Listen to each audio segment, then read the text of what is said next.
What's one rule that your school workplace has implemented that absolutely backfired? My high school banned girls from wearing any shirt that exposed their bra straps because seeing a bra strap would give high school boys evil thoughts. Most of the girls in school responded by wearing the same shirts they'd always worn, without bras. As a teenage boy, it was a happy couple weeks. The school tried to then mandate that all female students wear bras, until a male teacher asked a 15-year-old if she was wearing appropriate undergarments or not. She called him a pervert. Her parents, who thought the whole dress code things was as stupid as most of the students, threatened a sexual harassment suit against the school. Everybody in charge panicked and it all went back to the way it was before they tried to change anything. Until a male teacher asked a 15-year-old if she was wearing appropriate undergarments or not. This is my favorite tale of the thread. The thought of the yawning chasm that opened up beneath this rules makes me chuckle.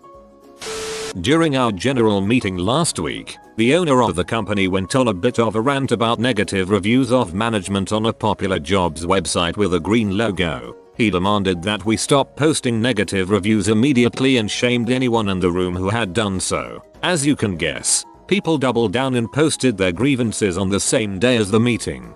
The green logo company doesn't take too kindly to that sort of behavior. Seriously, they will terminate service if management is caught doing that. Report it. Because of rumors of a drug problem in the school, the administration decided to drug test students. The media jumped all over that. Violation of our civil rights or something. The initial statement was that anyone who failed the test would be kicked out of school. After the 40th or so kid failed, they changed the policy to mandatory meetings with the counselor. After the 100th kid failed, they hired another counselor. Our school just brought in drug-sniffing dogs that would randomly come into classrooms. The thing was, the sheriff's department would always be parked in front of the school before the first bell with clearly marked K9 cars. So anybody who had drugs would see the cars and just skip school that day. Absences increased massively. No personal conversations. The office would be silent for hours and motivation took a huge nosedive. If the owner heard a personal conversation, he would call the person out and yell at them. God, that owner was a willy. Glad I got out. I took over managing a group whose previous boss had this rule. Productivity skyrocketed. The part I'm most proud of is the employee I was warned about being lazy and belligerent became one of my best assets. All it took was to treat him with respect. My old boss tried implementing an incentive scheme for the underperformers while anyone who consistently did well received nothing. 3 of us quit within a month. We used to be allowed to stream music etc on our computers. Spotify was an approved program and would come installed on your computer. Someone complained about productivity despite us always doing our work, and so they banned streaming of any kind on our computers. But now everyone just listens on their phone, so you walk around the office and nearly everyone has their phone out now, so it looks even worse when sponsors come into the office. Yo, Pandora, Spotify, and YouTube are easily my best work friends. Banging out emails all day without listening to music would be borderline unbearable. Work instituted a points system for being late or calling off sick. Accrue too many points and you get written up. Fired if it continues. They doled out the same number of points whether someone was a minute late or called off altogether. And if an absence lasted up to 5 days, it was still only one absence. So anyone who overslept or encountered heavy traffic and was running late would just stay home for the rest of the week. After several months, they decided that being late was only worth half a point. In our office, we're not allowed to have more than 14 consecutive days off. So one guy booked a cruise for a month, booked off 14 days, then 1 day back, then another 14 days off. He called in sick on his 1 day back. We weren't allowed to be friends with kids in grades above us, but we could be friends with kids in grades below us. That rule didn't last long. Turn to your left and shake hands with the person standing next to you. At an industrial site I used to work for, they introduced an absolutely no overtime policy. The people that most commonly worked overtime were the maintenance guys. They had to cut out their preventative maintenance in order to make their hours while being available for all shifts. It took 3 months of daily breakdowns before they decided to try something else. Boss insists that lunchtime is from 12 o'clock 12:30 p.m. No exceptions. Lunch is not paid time. The second day he comes in hot to trot with something for me to do between 12 o'clock and 12:30 and needs it done right away. I look over at my clock, which says 12:09 or whatever, and say, you said yesterday that lunch is from 12 o'clock to 12:30. No exceptions, and went back to my sandwich. If I don't get paid from 12 o'clock to 12:30, there's no way in heck I'm working for free. College removed chairs in cafeteria so people wouldn't hang around. Now people just don't eat at the cafeteria. It's a ghost hall and most of the food is thrown away daily. Really sad. God forbid anyone socialize in a building of the college they're paying for while eating food they are also paying for.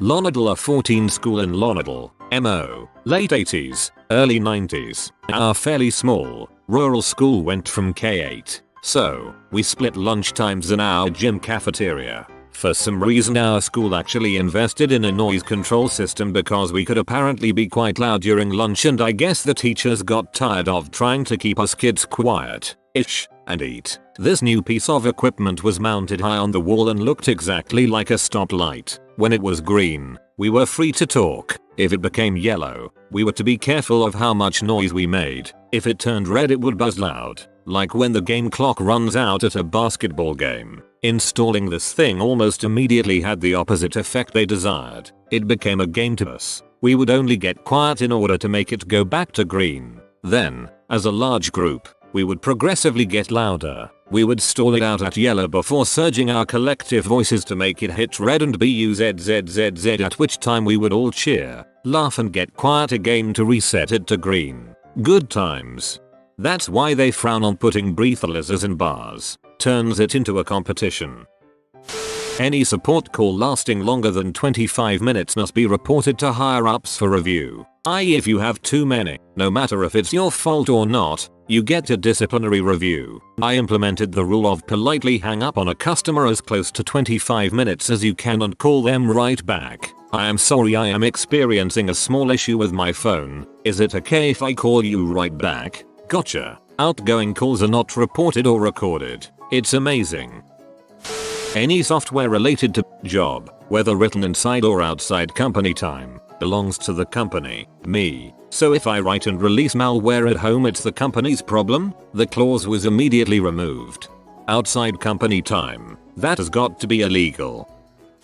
My friend worked as a technician at a place that did installation for telecom, sound, cable, pretty much anything tech related really. The techs were paid by work order completion. Each job had a value that got paid out when you finished the work order. The experienced techs could finish more jobs in a day and made some seriously good money. They were motivated to work fast to get more jobs done, but also to do it correctly because having to go back within a certain time window and fix a problem didn't pay out, so it lost money. Well, some new management came in and decided to change everyone to hourly wages. Their idea to make techs focus on getting the job done right and not rushing it. All the really good techs saw a massive pay cut from it and immediately quit. The rest of the techs suddenly had no reason to finish jobs quickly since you got paid the same whether you did 2 installs or 10 installs in one day. So everyone just started slacking off. Within a few weeks the orders were backed up so bad install dates were pushed out for a month or more. And when people finally did get their stuff installed, it took all day instead of a couple hours. That one change completely fricked over the company. Nothing like greedy management to completely frick up a good thing. No cell phones in high school. Security collected them when you walked in, put them in Ziploc bags, and locked them up. They lost like 5 people's phones. Lost.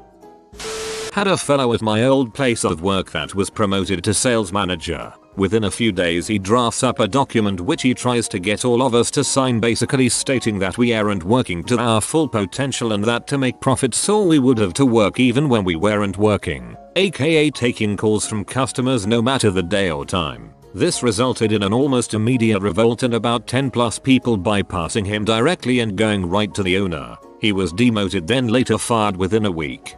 That's one of the potential problems of promoting within. Some people think they know how to improve the process cause they work in the trenches all day, so they get promoted and start making sudden changes. They don't realize that you can make changes but you can't do them drastically. pizza place I worked at in high school implemented a zero tolerance policy on employees taking home any food home that wasn't paid for at non-employee prices. Any screw ups or unpicked up orders trash. The local homeless population started flocking to the store and calling in bogus orders because they knew there would be free pizza in the dumpster every night. Our process integrity people decided every international order over $100,000 needed to be approved by a manager at the purchase requisition stage before the sales order could be processed. The problem? Purchase requisitions only generated after the sales order was completed. This meant it was impossible to complete any international order worth more than $100,000, and they launched this policy unannounced 2 days before Christmas. I ended up staying in the office until 9 at night trying to get our data people to create a way for me to order $300K in parts from Sweden before the holidays. I was told this story when I was in the army by a parachute rigger. The workday in the army is 9 o'clock to 4:30. Riggers packing troop chutes had a daily quota of 35 chutes. Once they got good at it, these guys could be done by 2:30, which is a very nice workday indeed. Well, they got this new captain who decided that since these guys are getting 35 done by 2:30, then obviously making them work until 4:30 would increase output even more. So of course that unit's numbers went way down, and the 35 and you're done for the day was quickly reinstated. No backpacks in the classroom, which led to hundreds of backpacks in the principal's office one morning. No one gave a frick about that rule.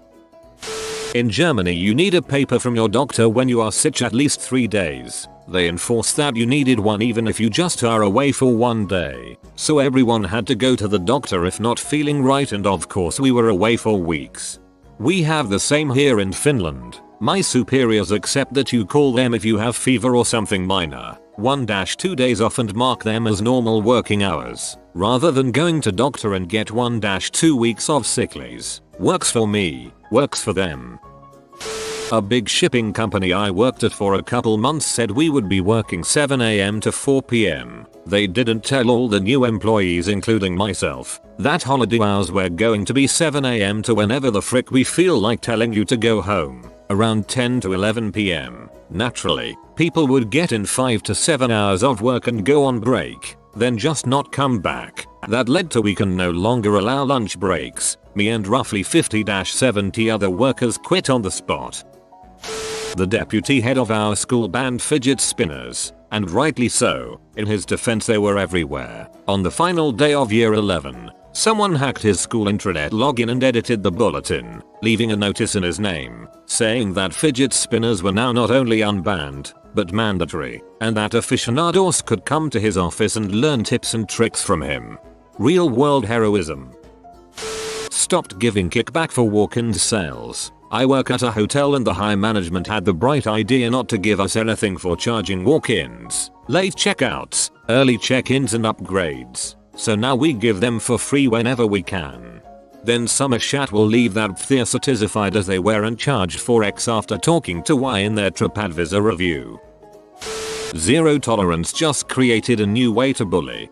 And zero tolerance for fighting did not decrease fights. Those that started the fight were going to get in trouble no matter what, so the consequence didn't matter to them in the first place. All this does is encourage the attack to beat the living crap out of the attacker. Zero tolerance actually made fighting worse at our high school because of this.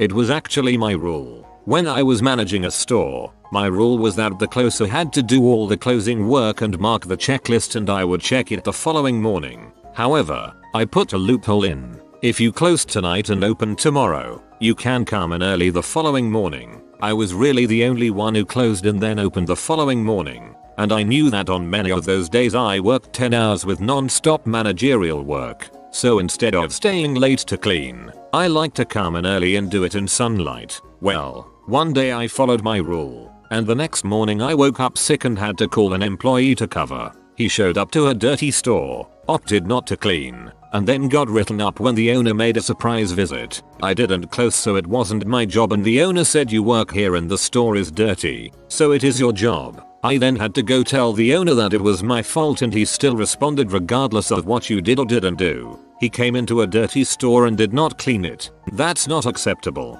I removed my rule change and just made it mandatory to clean before leaving lol. A few years ago we weren't allowed to stand in groups bigger than 4 at our school because this old teacher told us it was gang behavior and encouraging gang violence. One day my entire year of like 100 plus people got in a massive group screaming gang gang and throwing gang signs on our school field, so they had to bring every single teacher out to try and split us apart for a straight 20 minutes. Best school day ever. We did a mass hug around the flagpole, then spent 3 days holding any hand of any person you walked by. This was after they told us we could not touch anyone.